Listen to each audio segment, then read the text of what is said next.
On fait une nouvelle tentative, hein, donc je dirais peut-être une dernière fois, pour voir si ça passe bien, si ça reste connecté, et si vous m'entendez, si vous me voyez, donc ça veut dire que les choses se passent comme on veut. Alors, je ne sais pas si c'est une coupure générale, je ne sais pas non plus c'est dû à quoi, j'ai essayé sur plusieurs choses. Euh, voilà, si vous m'entendez bien, laissez-moi un petit mot simplement pour me dire que ça se passe bien et qu'on va continuer. Donc vous êtes déjà quand même quelques-uns à être reconnectés. Je suis désolé, hein, ça ne dépend pas de moi. Alors on va maintenant, voilà, ça semble aller. Donc ben, très bien, donc si ça va, on va continuer notre deuxième partie d'étude. Alors je rappelle, donc là je remets tout en place parce que j'avais vraiment donc euh, déranger toutes mes notes pour essayer de faire le point. Donc voilà. Alors, la dernière fois, nous avions parlé de ce qu'il faut faire et de ce qu'il ne faut pas faire. Donc, et comme nous l'avons titré, ce premier point, c'était affermi en toute bonne œuvre. Et aujourd'hui, nous voulons voir ce qu'il faut dire et ce qu'il ne faut pas dire. Et là, deuxième point, intitulé affermi toute bonne parole. Donc, nous allons parler aujourd'hui de la langue simplement ou de la parole. Alors, affermi en toute bonne parole. Donc, quand on est un enfant de Dieu, d'une certaine manière, il faut qu'on ait une certaine maturité spirituelle par les œuvres, mais il faut une maturité spirituelle aussi par la parole. Et je rappelle que notre texte de base pour cette méditation se trouve dans 2 Thessaloniciens chapitre 2 au verset 17. Et le verset 17 nous dit « Notre Seigneur Jésus-Christ lui-même et notre Dieu et Père veuille vous affermir en toute bonne œuvre et en toute bonne parole. » Vous voyez donc, Jacques, le petit frère du Seigneur, il a dit quelque chose d'extraordinaire. Il a dit beaucoup de choses sur la langue. Il a beaucoup parlé sur la langue.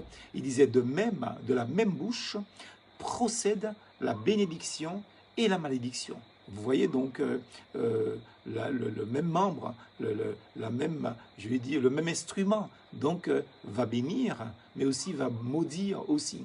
Par une même ouverture, donc par une même ouverture, cette même ouverture peut, comme dit Jacques au chapitre 3, versets 10 et 11, il peut jaillir du doux et il peut jaillir de la mer. Donc vous voyez, donc en fait de l'amertume, hein, donc il faut bien comprendre ça. Donc, et l'apôtre Paul nous dit que dans Éphésiens au chapitre 4 au verset 29 que une parole à propos, donc une parole qui tombe bien, une parole qui est donnée au bon moment, eh bien, c'est une parole qui communique la grâce à ceux qui l'entendent. Vous voyez donc comment c'est important pour nous donc de parler au bon moment, de parler en temps opportun. Parce que, évidemment, si nous parlons en temps opportun, eh bien, nous communiquons la grâce de Dieu, nous communiquons des bénédictions à ceux qui nous entendent.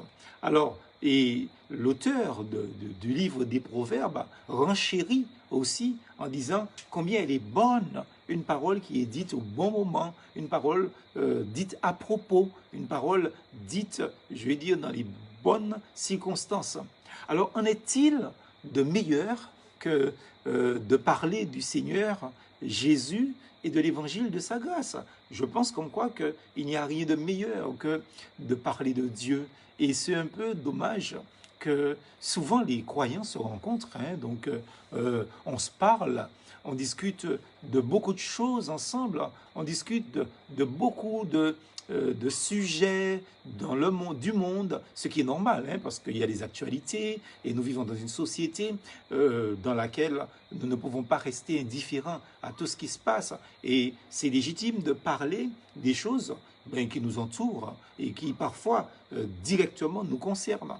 Mais je pense comme quoi que la meilleure des choses, c'est que les croyants parlent de choses spirituelles afin de s'édifier les uns les autres. Et cela manque. Vous voyez, donc, il peut arriver que deux chrétiens se rencontrent et que pendant 1 heure, jamais rien de spirituel ne sort de la bouche ni de l'un ni de l'autre. Donc, vous savez comme quoi que Jésus disait au démoniaque, ne l'oubliez pas, hein, qu'il l'avait guéri dans Marc au chapitre 5, au verset 19, il lui disait, raconte tout ce que le Seigneur a fait pour toi, ou t'a fait, et raconte comment il a usé de miséricorde envers toi.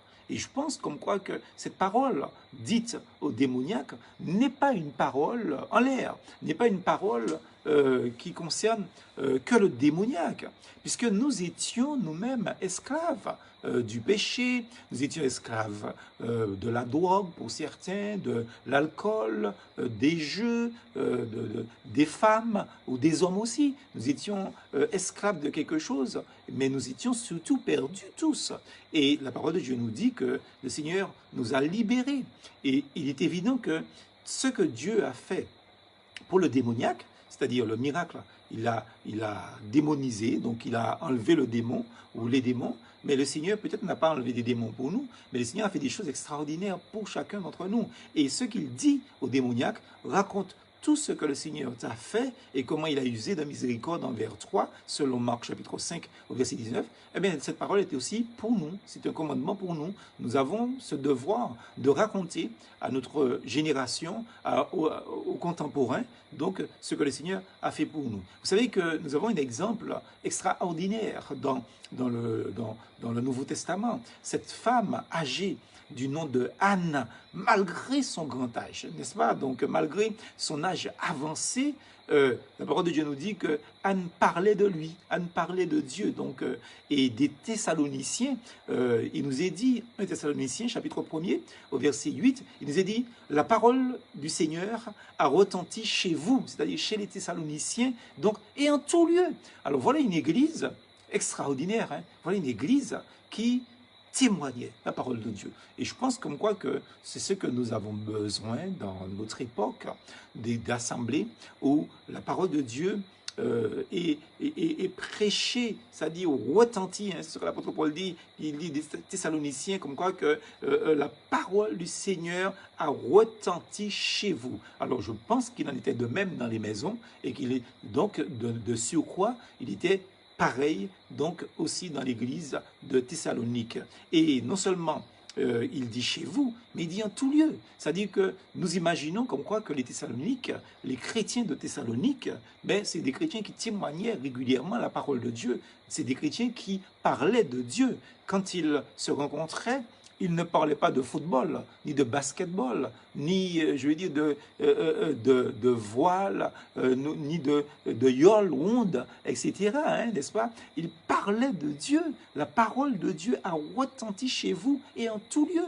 Que puisse le Seigneur dire ça de nous, au lieu de parler sur le voisin, au lieu de parler sur le collègue, au lieu de parler sur tel frère, telle sœur, peut-être que qui pour nous n'est pas notre tasse de thé, etc., ou peut-être qu'il n'a pas une vie spirituelle ou morale même comme peut-être comme vous, ou comme vous l'aurez souhaité que la personne est, eh bien, ça ne nous donne pas le droit de médire de la personne, de calomnier du frère ou de la sœur, puisque le Seigneur nous demande de pratiquer le bien, justement, ne l'oubliez pas, hein, envers tous, surtout envers les frères dans la foi. Et pratiquer le bien, c'est pas seulement faire du bien, donner quelque chose de matériel ou de donner quelque chose de financier, mais faire du bien, c'est dire du bien aussi. Faut jamais oublier ça. Donc, continuons dans ce sens de parole du Seigneur qui retentissait chez les Thessaloniques et qui retentissait en tout lieu. Eh bien, l'apôtre Pierre aussi, qu'est-ce qu'il va faire? Eh bien, il exhorte les croyants de son époque en disant à annoncer, il leur dit d'annoncer les vertus de celui qui vous a appelé des ténèbres à son admirable ou à sa merveilleuse lumière. Vous voyez dans 1 Pierre chapitre 2, au verset 10. Donc, c'est un devoir pour le chrétien de parler de Dieu. C'est un devoir pour le chrétien de proclamer la parole de Dieu en tout lieu. Donc, non seulement chez lui, mais en tout lieu, comme ce fut le cas pour les Thessaloniques, ce qui nous est dit donc dans cette épître de Paul aux Thessaloniques. Donc, bien aimés frères et sœurs, que de dégâts et de peine peut amener la médisance. Vous voyez, la médisance, c'est quelque chose de terrible. Médire des gens, parler mal des gens. Et plus encore, parce qu'il y a la médisance, mais il y a aussi la calomnie qui, elle, détruit la réputation d'un frère, la réputation d'une sœur, et que sais-je encore, hein, ça peut être une étrangère, mais même si c'est une étrangère, il n'y a rien qui nous donne le droit de détruire la réputation d'une personne, même si ce qu'on dit est vrai, nous n'avons pas à dire du mal des personnes, parce que le Seigneur nous l'interdit tout simplement. Ça détruit les réputations, ça salit même, c'est une évidence, hein, ça salit aux yeux des autres le témoignage que la personne rend. Et vous voyez donc, on peut griller, excusez-moi l'expression, on peut griller une personne, je veux dire, toute sa vie par une parole rapportée qui très souvent n'a pas de fondement aussi. Vous vous rendez compte, hein? Donc il y a des tas de personnes peut-être qui nous détestent, il y a des tas de personnes qui vous détestent simplement parce qu'il y a une personne qui leur a dit quelque chose sur vous qui n'est même pas fondé. Vous vous rendez compte de ça? Qui n'est même pas fondé. Vous avez peut-être des ennemis que vous ignorez simplement parce qu'une personne a menti sur votre compte, a raconté quelque chose, des on-dit, comme on dit, n'est-ce pas, sur votre personne, qui fait que la personne a une mauvaise opinion de vous avant même de vous connaître, et on pourrait dire, sans même vous avoir connu. La Bible nous interdit de dire ces choses-là, de faire ça. La Bible nous défend de faire ça, de détruire les réputations de notre frère, de notre prochain. En fait, il faut faire très attention à ces dégâts de la médisance, les dégâts que peuvent provoquer la calomnie, donc comme j'ai dit. Alors, David, l'homme selon le cœur de Dieu d'ailleurs, de le psaume 141 au verset 3, disait « Mais une garde à ma bouche, veille sur l'entrée de mes lèvres. » Vous voyez, et je pense comme quoi que beaucoup de chrétiens ont besoin de prier comme ça. Je me rappelle quand j'étais jeune, en parlant de ça avec un pasteur expérimenté, il me disait, il y a des chrétiens qui sont convertis peut-être de cœur, mais leur langue n'est pas convertie. Vous voyez, donc en fait c'était de l'humour, hein, donc, parce que ça c'est pas possible, vous le savez aussi bien que moi. Donc, mais c'était de l'humour, mais dans cet humour il y avait, il y a une leçon, il y a une vérité. Il y a des gens qui passent leur temps au téléphone à parler pendant des heures et des heures. Alors on se demande, mais de quoi parle-t-il? Et nécessairement, vous n'allez pas me dire que quand on passe des heures au téléphone comme ça, eh bien, on n'est pas sur le dos d'une personne, deux personnes ou de plusieurs personnes à la fois. Donc faisons très attention donc avec la langue, avec la bouche, justement. Qu'est-ce que dit le Seigneur Jésus-Christ et aussi l'auteur du livre des Proverbes? Eh bien, Christ le dit, il dit en harmonie avec Salomon, donc dans le livre des Proverbes, Christ dit, mais c'est de l'abondance du cœur que la bouche parle, c'est de l'abondance du cœur. Et vous savez, je suis convaincu, moi je me suis appliqué à lire la parole de Dieu régulièrement, tous les jours. Et comme je le dis, hein, je lis entièrement la Bible chaque année, chaque année. Donc, et je pense que plus on est rempli de la parole de Dieu, plus on est plein de Dieu en fait, hein, parce que la parole, au commencement était la parole et la parole était Dieu, la parole est Dieu. Donc, eh bien, plus ce qu'on va dire sera des paroles de grâce, de bienfaisance, d'amour, justement, et de bénédiction pour notre prochain. Apprenons à nous imbiber de la parole de Dieu, comme le Seigneur nous le dit, parce que ce qu'il dit là est une vérité, je veux dire, ô combien importante, hein, comme toute vérité, bien sûr, mais il est dit que c'est de l'abondance du cœur que la bouche parle, c'est-à-dire votre bouche va dire ce qu'il y a dans votre cœur. Et quand vous avez des personnes qui disent des méchancetés, elles disent que leur cœur est encore rempli de méchanceté, donc qu'il faut que ces personnes confessent au Seigneur afin d'avoir un cœur purifié. Et Christ le dit, je cite ce verset où le Seigneur parle de cela dans Marc chapitre 7 au verset 20 à 23, je ne vais pas lire tout le texte, mais il est dit, Christ dit, c'est du dedans du cœur des hommes que sortent les mauvaises pensées, les méchancetés et tant d'autres de débordements. Vous voyez, donc Marc chapitre 7, versets 20 à 23. Alors que le Seigneur vraiment nous donne d'être affermis dans nos cœurs, comme l'apôtre Paul le dit dans 1 Thessaloniciens chapitre 3 au verset 13, être affermi dans notre cœur. Quand on a un cœur affermi, c'est-à-dire un cœur fort, un cœur, je vais dire, fortifié par le Seigneur, un cœur purifié de toutes sortes de mauvaises choses, eh bien, nos œuvres et nos paroles sont toujours à la gloire de Dieu. Donc, dans 2 Thessaloniciens, chapitre 3, au verset 3, le Seigneur est fidèle, je cite, il vous affermira, il vous gardera du méchant. Parce que c'est vrai que le méchant, il allume le feu en fait, hein. Il aime allumer le feu et il se sert de notre langue. Parce que l'apôtre Jacques le dit, comme quoi que la langue est comme un petit feu. Et l'ennemi se sert de ce feu-là. Alors ne jouons pas avec le feu, hein, amis auditeurs, amis internautes, frères et sœurs. Dans Jacques chapitre 3, versets 5 et 6, il est dit, voyez comme un petit feu peut embraser une grande forêt. Or, la langue aussi est un feu. Vous voyez, elle monte de l'injustice, n'est-ce pas? Donc, c'est terrible. La langue, c'est un feu. Alors, il y a des chrétiens qui sont des incendiaires, en fait, hein, n'est-ce pas? Il y a des chrétiens qui, non seulement ils envoient de l'essence sous le feu, mais là où l'essence n'a pas pris, ils mettent leur langue, c'est-à-dire ils mettent leur feu pour que ça embrase donc la nature. Ça me fait penser à une situation qui s'était passée dans les années 2007. Aux États-Unis. Aux États-Unis, il y avait eu des gigantesques incendies qui avaient ravagé la Californie. Je ne veux pas dire toute la Californie, mais dans cet état de Californie, en 2007, eh bien, il y a eu des incendies terribles. Et vous savez donc, qu'est-ce qui avait provoqué ces incendies?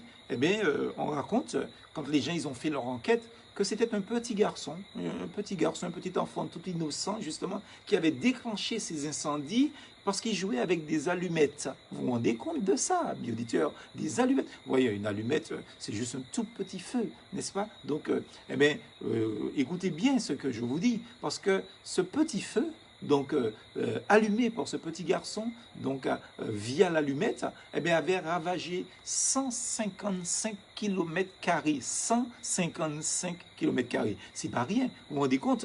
Et ça avait détruit 21 maisons. Donc là encore, dans ce comté-là, des États-Unis. Donc, les allumettes, c'est quelque chose qui a toujours exercé une certaine fascination sur les enfants. Et moi, je me rappelle, quand j'étais enfant, ça me fascinait. Donc, de constater comme quoi qu'un tout petit bout de bois, une goutte de soufre et un petit mouvement, donc, sur le côté donc, de la boîte d'allumettes, et puis le feu jaillit. Je trouvais ça impressionnant. Et je pense que tous les enfants, ils ont justement donc, cette fascination devant cet effet que peut provoquer donc, un petit bout de bois et un petit bout de soufre, n'est-ce pas? Mais le problème, c'est qu'on joue avec, mais ça peut faire des choses terribles, ça peut tuer des personnes, n'est-ce pas? Ça peut ravager des territoires entiers, ça peut ravager, ça peut détruire des maisons. Donc avec une petite boîte d'allumettes, avec un petit bois d'allumettes, le risque de proportion, pardon, donc considérable quant aux catastrophes peut être déclenché de manière gigantesque. Et il faut faire très attention à ces choses-là. Donc, c'est vrai que c'est la simplicité donc, du procédé hein, qui démultiplie en fait le danger, mais on a beau multiplier les consignes aux enfants, c'est sûr. Donc, les parents, chers parents, quand vous dites et quand nous disons tu ne dois pas toucher aux allumettes, ben, la tentation reste très très forte pour l'enfant, donc apparemment anodin. Donc, il faut faire très attention. Donc, Jacques le dit, donc, il avait bien évalué donc, les risques dans ce domaine. Il avait bien comparé les conséquences de nos paroles aux incendies catastrophiques que peut provoquer un petit feu, je répète, car cela peut s'appliquer donc à une intention des fois délibérée de nuire, une intention délibérée de calomnier, par exemple. Et il nous faut faire très attention. Quand on est un enfant de Dieu, on ne doit pas calomnier, on ne doit pas médire. Donc, puissons-nous, frères et sœurs, puissons-nous accorder une attention renouvelée à nos paroles, réfléchir vraiment avant de parler. Qu'elles soient des paroles agréables, des paroles qui soient pleines d'intérêt. C'est important que nous puissions insister sur ce fait-là. D'ailleurs, l'apôtre Paul dit aux Colossiens, chapitre 4, au verset 6, que votre parole soit toujours accompagnée de grâce, assaisonnée de sel, afin que vous sachiez comment il faut répondre à chacun. Vous voyez, donc il faut réfléchir avant de parler. Le Seigneur est formé sous ça. Donc, je pense que c'est quelque chose qui nous préservera de risquer de jouer avec le feu comme le petit enfant, l'exemple que j'ai donné tout à l'heure. Donc, il nous est dit d'ailleurs, dans Proverbe 13, au verset 3, celui qui surveille sa bouche garde son âme. Voyez, celui qui ouvre tout grand ses lèvres, mais il court à sa perte. C'est ce qui est dit dans Proverbe 13 au verset 3. Donc c'est important, c'est vital, c'est crucial donc de ne pas parler pour rien, comme on dit en créole, parole pour rien, quoi. Donc il faut arrêter de parler donc sans intérêt quand ça n'a pas de sens, n'est-ce pas? D'ailleurs, l'apôtre Paul demandait à son disciple Tite de rappeler aux chrétiens, c'est ce que j'essaie de faire, hein, n'est-ce pas, avec mes modestes moyens, donc de rappeler aux chrétiens de ne médire de personne. Vous voyez, Tite chapitre 3, versets 1 et 2. Et ça, c'est important. C'est pour ça que, comme je vous dis, ce n'est pas le pasteur Edjam qui dit ça, c'est la parole de Dieu. Et bien, qu'est-ce qu'il est dit dans Tite 3, versets 1 et 2? Il dit « rappelle-leur ». Rappelle-leur. Et quand l'apôtre Paul dit rappelle-leur, ça veut dire que l'apôtre Paul leur avait déjà dit ça, n'est-ce pas? Rappelle-leur d'obéir, d'être prêt à toute bonne œuvre. Vous voyez, donc on est dans le play de notre étude du premier point, n'est-ce pas? Mais il dit d'être prêt à toute bonne œuvre et de ne médire de personne, d'être pacifique, modéré, plein de douceur envers tous les hommes. Vous voyez, nous ne devons pas être agressifs, hein, n'est-ce pas? Ce n'est pas le thème, mais c'est important de souligner donc, cet aspect des choses dans le verset. Et l'apôtre Pierre, lui, il va abonder dans le même sens. Ce sera notre dernier verset, dans 1 Pierre 3, au verset 10. Il dit que chacun préserve sa langue du mal et ses lèvres des paroles trompeuses, le mensonge. Attention, vous voyez? Donc, que chacun préserve sa langue du mal et ses lèvres des paroles trompeuses. Donc je crois que les choses sont claires, hein, frères et sœurs. On ne doit pas tergiverser, on ne doit pas hésiter, on ne doit pas, je veux dire, être titubant à droite, à gauche. On doit marcher droit parce qu'aujourd'hui, frères et sœurs, vous le savez, la technologie moderne que sont le téléphone portable et encore l'Internet associé à cela, eh bien, on peut dire que la technologie, au lieu de bien servir au bienfait de l'humanité, au bienfait de l'homme, sert souvent de caisse de résonance pour pouvoir amplifier nos propos destructeurs et les diffuser à grande vitesse jusqu'au bout du monde, en moins d'une seconde. Vous vous rendez compte? Et je suis triste de voir des personnes mettre des pensées sur Internet, mais on sent que cette pensée-là, c'est une parole qu'ils envoient pour quelqu'un. Vous voyez, donc, ils répondent aux gens au travers des réseaux, et les gens se disputent sur les réseaux, entre des posts par-ci, des posts par-là. Faisons très attention, un chrétien, il ne doit pas avoir cette même attitude. Faisons très attention. Si quelqu'un nous fait du mal, priez pour la personne, aimez la personne, ou bien allez voir la personne et dites à la personne, mais vous me faites du mal, je vous aime, n'est-ce pas? Et je prie pour vous.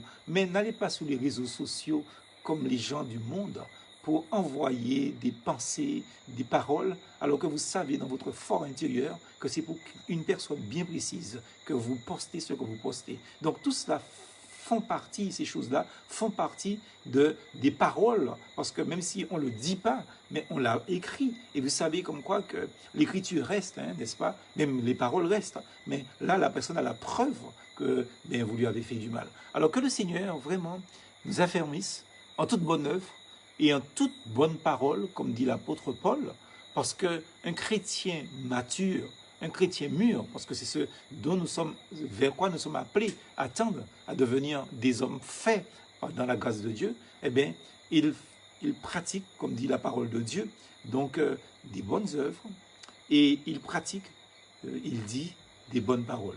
Que Dieu bénisse sa parole dans notre cœur et qu'il nous assiste à tout moment pour que nous fassions des bonnes œuvres et que nous disions des bonnes paroles. Prions. Père très saint, nous te rendons grâce. Nous te bénissons parce que tu nous as rappelé pendant ces 2 semaines les choses à ne pas faire et les choses à faire. Et à l'instant, les choses à dire et les choses à ne pas dire. Nous voulons confesser que souvent nous avions été peut-être trop pressés à parler et à agir. Et nous te demandons pardon. Maintenant, donne-nous d'être des chrétiens souples et obéissants à ce que tu nous as commandé à travers cette petite méditation en 2 parties, pour que nous fassions des œuvres bonnes et que nous disions des bonnes paroles. Nous t'avons demandé cette grâce au nom de Jésus. Amen. Voilà, très chers amis auditeurs, ça a été un plaisir pour moi d'être avec vous une fois de plus sur le net. Je vous donne rendez-vous ben, dimanche matin pour le message en direct sur le site de l'église évangélique baptiste d'Ajoupa-Bouillon et aussi sur mon site Expression de vie. Et mardi prochain, Dieu voulant, nous allons nous retrouver pour une autre méditation. Soyez bénis, que Dieu vous garde en toute bonne œuvre et en toute bonne parole.